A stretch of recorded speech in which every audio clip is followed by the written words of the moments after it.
Assalamualaikum warahmatullahi wabarakatuh. Alhamdulillah, alhamdulillahilladzi 'allama bil qalam, 'allamal insana ma lam ya'lam.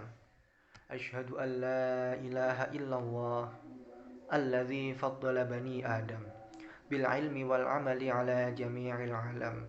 Wa asyhadu anna sayyidana wa nabiyyana Muhammadan abduhu wa rasuluh sayyidul arabi wal ajam. Allahumma salli wa sallim wa barik wa karrim ala sayyidina wa maulana Muhammadin wa ala alihi wa ashabihi ajma'in. Rabbi israh li sadri wa yassir li amri wahlul 'uqdatam min lisani yafqahu qawli, amma ba'du.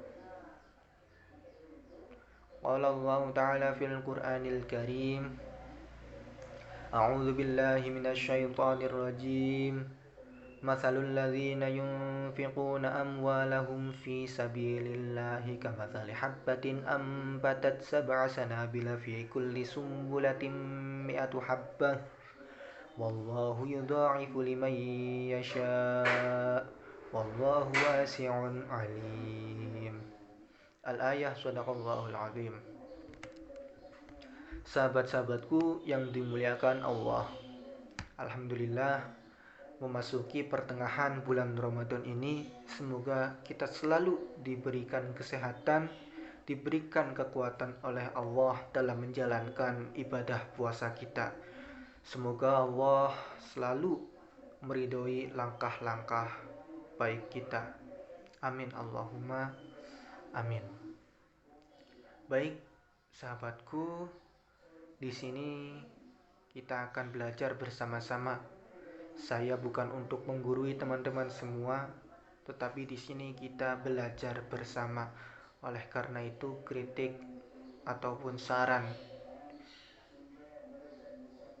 sangat dibutuhkan demi tercapainya pembelajaran kita yang lebih baik. Sahabatku, disebutkan dalam kitab Syarhu Tanqihul Qaul Al-Hasith fi Syarhi Lubabil Hadis, ada hadis qudsi yang berbunyi, qala Nabi sallallahu alaihi wasallam, qala Allah Ta'ala, as-shawmu li wa ana ajzi bihi.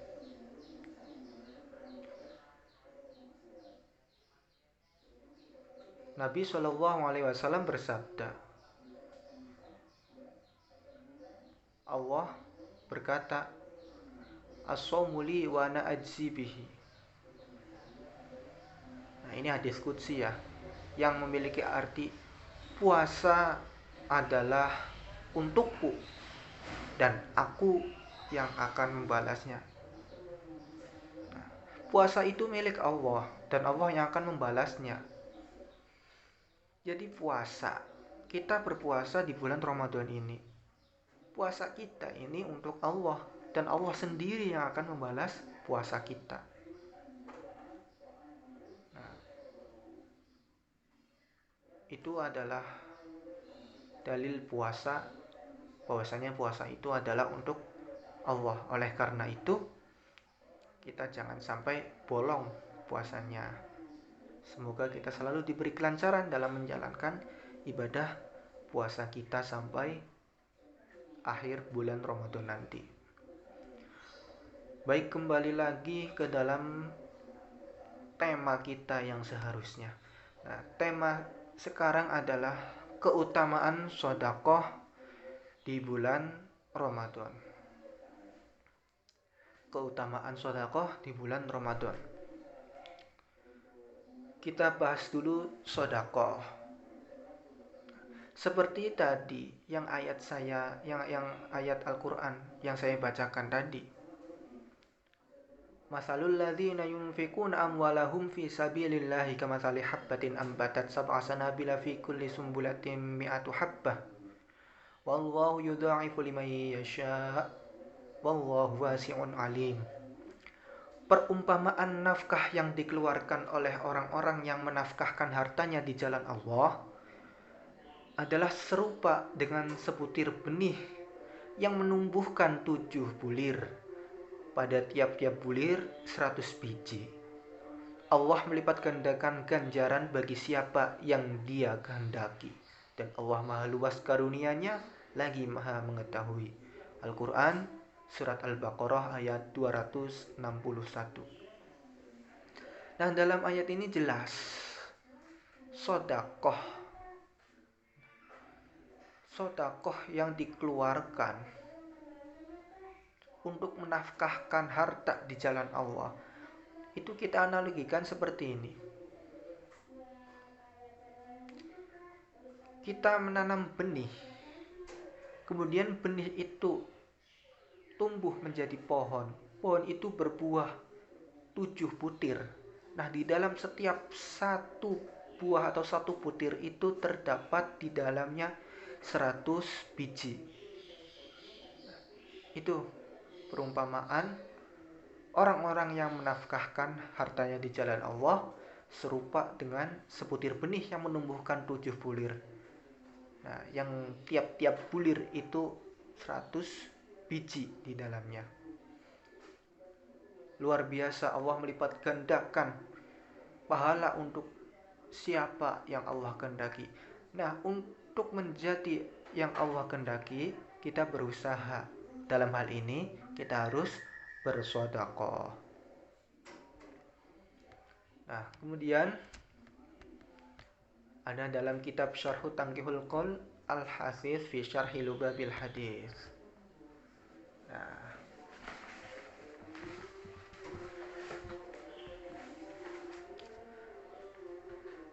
Shadaqatus sirri wa qala Nabi sallallahu alaihi wasallam shadaqatus sirri tudfi'u ghadabar rabbi wa shadaqatul alaniyati junnatun minan nari.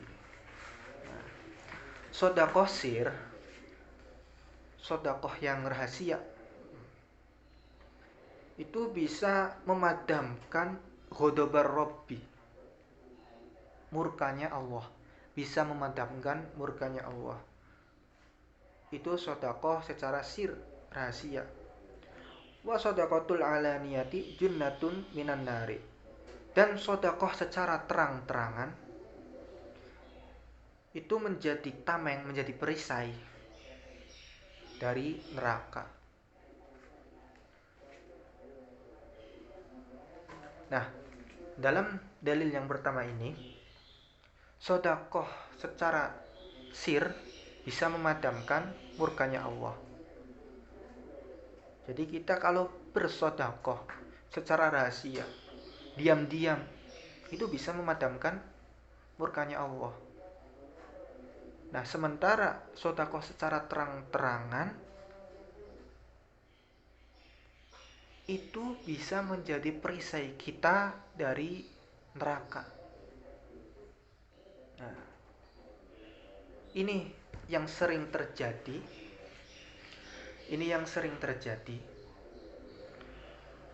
Kalau ada orang yang sedekah secara terang-terangan dikatakan sebagai orang yang pamer. Ini sering terjadi di kalangan masyarakat. Orang yang menilai atau berargumen atau menjustifikasikan bahwasanya orang yang bersedekah dengan terang-terangan itu termasuk pamer, itu perlu diperhatikan dulu. Jangan langsung menjustifikasikan atau langsung mengklaim. Nah, kita tidak tahu apa niat yang dilakukan oleh si pensedekah itu, si penyumbang itu. Sebab innamal a'malu binniyat. Kita tidak tahu apa niatnya. Barangkali orang yang bersedekah itu yang secara terang-terangan tersebut bersedekah secara terang-terangan dengan niat agar memotivasi orang lain untuk bersedekah atau menginspirasi orang lain untuk mengikuti jejak langkahnya menjadi orang yang dermawan, ataupun hal-hal kebaikan lain yang menginspirasi orang-orang di sekitarnya. Kita tidak tahu. Nah, malah justru yang perlu dipertanyakan, orang-orang yang biasa mengklaim, orang-orang yang terkadang mengklaim bahwasanya orang yang bersedekah secara terang-terangan itu pamer. Nah, dianya sendiri sudah bersedekah atau belum? Nah, jadi kita tidak usahlah berbicara di belakang. Wah, orang itu sedekah kok pamer. Gak usah kita berbicara di belakang. Tetapi kita introspeksi diri. Nah, sejauh mana kita bersedekah? Apakah kita sudah bersedekah atau belum? Jangan cuma ngomongin di belakang, tetapi kitanya tidak bersedekah. Kalaupun terbukti orang tersebut pamer, ada buktinya. Nah, maka tugas kita menasehatinya secara langsung, empat mata. Jangan omongin di belakang. Itu yang tidak baik. Nah, kemudian sedekah, yang namanya sedekah itu bukan tentang sebesar nilainya, bukan sebesar angkanya, ataupun sebanyak hartanya, bukan. Sedekah itu adalah tentang diri kita sendiri, ikhlas atau tidak. Nah,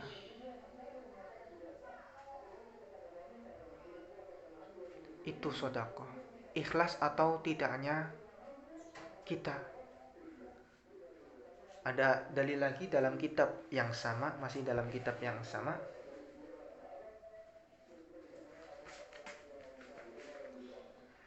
Ittaqu an-nara walau bisyikki tamratin fa illam tajidu fa bi kalimatin thayyibatin. Nah, takutlah neraka meskipun bersedekah dengan sepotong korma. Kemudian jika kalian tidak mendapati sepotong korma, maka bersedekahlah dengan kalimat yang baik. Nah, dalam dalil yang ini terdapat banyak cara untuk bersedekah. Ketika kita tidak ada harta, walaupun sepotong korma pun kita tidak punya, tetapi kita ingin bersedekah, maka kita bisa bersedekah dengan kalimat-kalimat yang baik. Banyak cara lagi sebenarnya. Selain kalimat-kalimat yang baik, kita juga bisa memperlakukan orang lain dengan baik. Intinya banyak cara untuk bersedekah. Selain dengan menggunakan harta, kita juga bisa menggunakan tenaga ataupun pikiran untuk membantu orang lain. Sedekah sendiri itu bukan tentang ilmu matematis. Jadi jika kita mengeluarkan harta benda kita untuk bersedekah, bukannya itu akan berkurang, tetapi itu akan kembali lagi kepada kitanya. Kita akan merasa nambah dengan apa yang kita sedekahkan. Seperti dalil dalam Quran surat Saba ayat 39, ma anfaqtum min syai'in ma anfaqtum min syai'in fahuwa yukhlifuhu wa huwa khairur raziqin. Dan barang apa saja yang kamu nafkahkan, maka Allah akan menggantinya, dan Dia pemberi rezeki yang sebaik-baiknya. Nah, ini jelas apa yang kita nafkahkan, apa yang kita nafkahkan itu Allah akan mengganti barang-barang tersebut. Itulah keutamaan-keutamaan sedekah. Banyak keutamaan-keutamaan sedekah. Nah, kemudian bagaimana keutamaan sedekah di bulan Ramadan? Nah, keutamaan sedekah di bulan Ramadan ini seperti ini keutamaannya. Kita di bulan biasa itu bersedekah, berbuat baik. Nah, di bulan Ramadan kita harus lebih bersedekah dan lebih berbuat baik. Nah, seperti hadis riwayat At-Tirmidzi ini, An Anasin qila ya Rasulullah ayyu sadaqati afdal? Qala sadaqatun fi Ramadan. Dari Anas radhiyallahu an, sahabat bertanya, "Wahai Rasulullah, sedekah apa yang paling utama?" Rasulullah Shallallahu alaihi wasallam menjawab, "Sedekah di bulan Ramadan." Nah, dari sini saja sudah terlihat sedekah di bulan Ramadan itu sedekah yang paling utama, tetapi bukan mengesampingkan sodakoh di bulan lain. Kita tetap bersodakoh di bulan lain dan lebih bersodakoh di bulan Ramadan. Karena Rasulullah Shallallahu Alaihi Wasallam ajwadan nasi wa kana ajwadu ma yakunu fi Ramadan. Rasulullah Shallallahu Alaihi Wasallam adalah orang paling murah hati. Ia semakin murah hati di bulan Ramadan. Hadis riwayat Bukhari Muslim.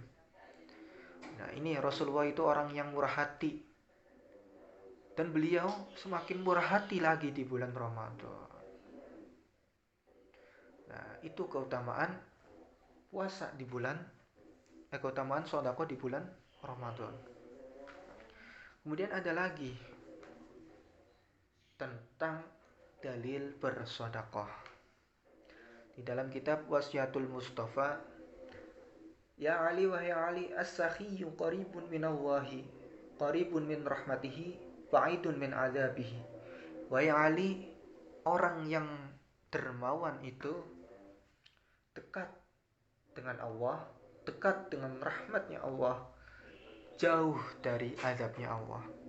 Itu orang yang dermawan, orang yang suka berderma, orang yang suka bersedekah. Keutamaannya seperti itu. Dia dekat dengan Allah, dia dekat dengan rahmatnya Allah, dan dia jauh dari azab dan siksanya Allah. Sementara bagaimana untuk orang yang bakhil? Wal bakhilu ba'idun minallahi, ba'idun min rahmatihi, qaribun min azabihi. Orang yang bakhil, pelit atau kikir, orang yang bakhil itu jauh dari Allah, jauh dari rahmatnya Allah, dekat dengan siksa atau azabnya Allah. Itu keutamaan orang yang bersedekah. Terlebih-lebih ini dalam bulan Ramadan, kita harus selalu meningkatkan amalan yang biasa kita lakukan di bulan-bulan lain, ditingkatkan kembali di bulan yang suci ini, di bulan yang penuh berkah ini. Nah, itu saja yang dapat saya sampaikan. Kurang dan kurangnya saya mohon maaf. Wallahul muwaffiq ila aqwamit thoriq. Wassalamualaikum warahmatullahi wabarakatuh.